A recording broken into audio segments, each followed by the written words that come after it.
السلام عليكم ورحمة الله وبركاته. الحمد لله رب العالمين والعاقبة للمتقين، والصلاة والسلام على أشرف الأنبياء والمرسلين نبينا محمد وعلى آله وصحبه أجمعين، وبعد. فعن أبي الدرداء رضي الله تعالى عنه عن النبي صلى الله عليه وسلم قال: من رد عن عرض أخيه رد الله عن وجهه النار يوم القيامة. رواه الترمذي وصححه الألباني رحمه الله. سنن ترمذی کی ایک روایت ابھی آپ کے سامنے پڑھی گئی، جس کو علامہ البانی رحمہ اللہ نے صحیح قرار دیا ہے۔ حدیث کے راوی سیدنا ابو الدرداء مشہور صحابی ہیں رضی اللہ عنہ، بیان کرتے ہیں کہ پیارے نبی صلی اللہ علیہ وسلم نے فرمایا: من رد عن عرض اخی رد اللہ عن وجهه نار یوم القیامہ، کہ جو شخص اپنے بھائی کا اس کی پیٹھ پیچھے دفاع کرے، یعنی کوئی اس کی عزت کے ساتھ کھلواڑ کر رہا تھا، کوئی اس کی شان میں گستاخی کر رہا تھا، جھوٹا الزام لگا رہا تھا، وہ آدمی کھڑا ہو کر اپنے بھائی کا دفاع کر رہا ہے کہ نہیں فلاں شخص ایسا نہیں ہے، تم تو یہ کہہ رہے ہو، ایسا کہہ رہے ہو، جبکہ حقیقت یہ کہ فلاں ایسا نہیں ہے۔ جو اپنے بھائی کے اس کی پیٹھ پیچھے دفاع کرے، اس کی کیا فضیلت ہے؟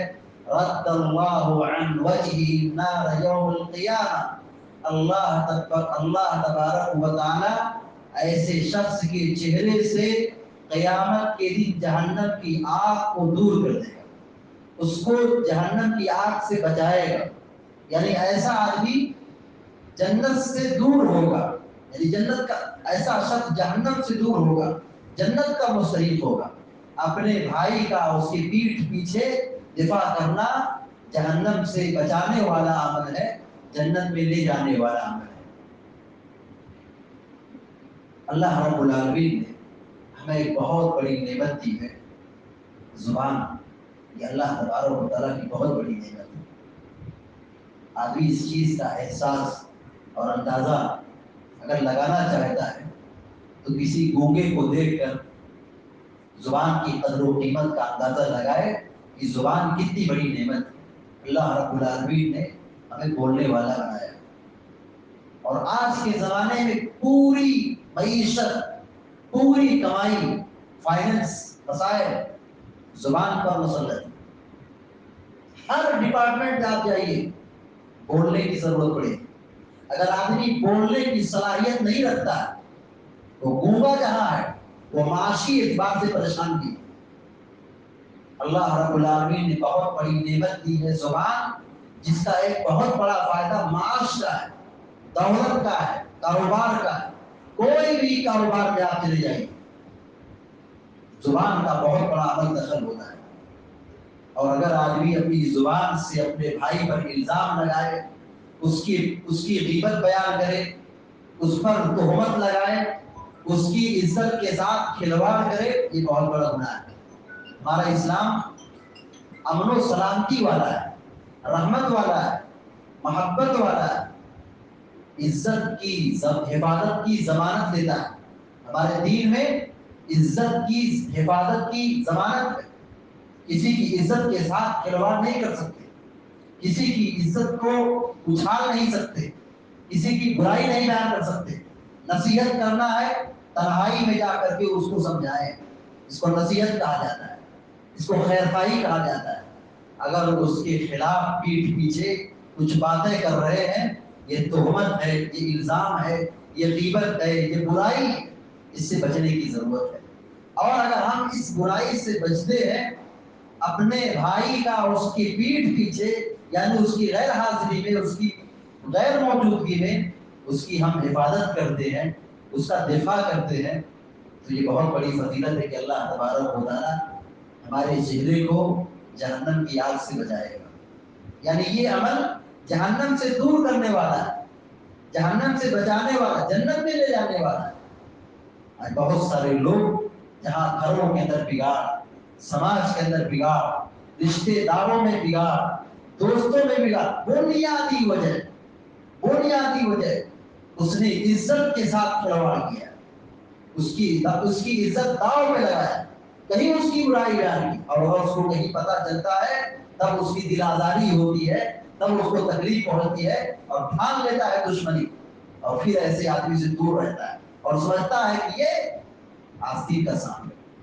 तो हम अपनी इज्जत की जैसे हिफाजत करते हैं, वैसे ही मुसलमानों की इज्जत की हिफाजत करें। अल्लाह रब्बुल आलमीन ने इस चीज का हमें मुकल्लफ बनाया है कि हम किसी की इज्जत को ना उछालें, बल्कि इज्जत की हिफाजत करें। हमारा दीन इज्जत की हिफाजत का ज़ामिन है। कुल्लुल मुस्लिम अलल मुस्लिम हराम दमुहु व मालुहु व इर्दुहु।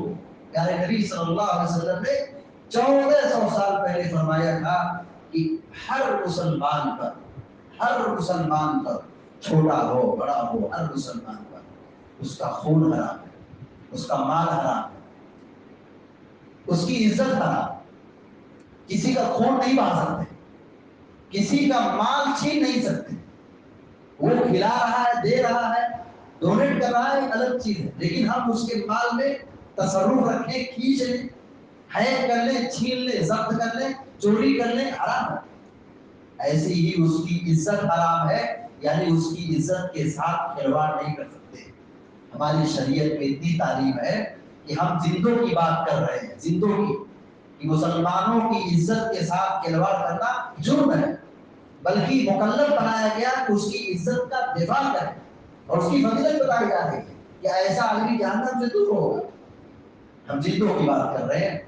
हमारी शरीयत में मुर्दों की इज्जत की हिफाजत की ताकीद की गई है, और कहा गया है ला तसुब्बुल अमवात फइन्नहुम क़द अफ़ज़ौ इला मा क़द्दमू। जो मर चुके हैं, जो दुनिया से रुखसत हो चुके हैं, उनको बुरा भला मत कहो, उनको गाली मत दो। जो मर चुके, मुर्दा नहीं सुनता है, मुर्दा नहीं जानता। हम बैठ कर यहाँ गाली दे, मरे हुए लोगों की बुराई करते हैं, मुर्दे को कुछ फर्क नहीं पड़ता है। मुर्दा मर चुका है, वो न सुनता है, वो न जानता है, न समझता है, न उसकी गाली वहां तक पहुंचती है, कुछ फायदा नहीं है, मना किया गया। इससे हम और आप समझ सकते हैं कि जिंदों की कितनी कीमत हो सकती है। मगर अफसोस की बात है, बहुत दुख की बात है कि बड़ों के खिलाफ, उलमा के खिलाफ और जिम्मेदारों के खिलाफ हमारी जुबान महफूज नहीं है। हम जहाँ बैठे, हमारी मजलिस में ग़ीबत पाई जाती है, एक दूसरे की इज्जत के साथ खिलवाड़ किया जाता है, छोटा बड़े को बोलता है, छोटा जिम्मेदार को बोलता है, छोटा उलमा को बोलता है, उलमा के खिलाफ बोलता है, और एक दूसरे की इज्जत को पामाल करने और इज्जत को दांव पर लगाने की हर मुमकिन कोशिश कर रहा है। ये बहुत बड़ा गुनाह है, इससे हमारी नेकियां बर्बाद होती हैं। हम किसी की इज्जत के साथ खिलवाड़ करते हैं, उस पर तोहमत लगाते हैं, गोदान बांधते हैं, ग़ीबत करते हैं, तो ये कोई मामूली जुर्म नहीं है। हम अपनी नेकी ट्रांसफर कर रहे हैं, हम अपनी इबादत उसको दे रहे हैं। इसलिए हमारे असलाफ में से कोई कहता है कि ये मनकूल है, ग़ीबत अगर जायज होती तो मैं अपने माँ बाप की ग़ीबत करता, क्योंकि माँ बाप को अपनी नेकी पहुंचाती। बचना चाहिए, बहुत बड़ा जुर्म है। अल्लाह रब्बुल आलमीन ने, अल्लाह के नबी सल्लल्लाहु अलैहि वसल्लम ने इतनी बड़ी फजीलत बयान फरमाई है, जो किसी की इज्जत की हिफाजत करे, किसी की इज्जत का दिफा करे, उसकी गैर मौजूदगी में, अल्लाह तबारक व तआला जहन्नम की आग से उसकी हिफाजत करता है। दुआ है रब्बुल आलमीन से अल्लाह तबारक व तआला हमको, आपको, सारे मुसलमानों को कहने और सुनने से ज़्यादा अमल करने की तौफीक अता फरमाए। व सल्लल्लाहु अलैहि व सल्लम तस्लीमन कसीरा। अस्सलामु अलैकुम व रहमतुल्लाहि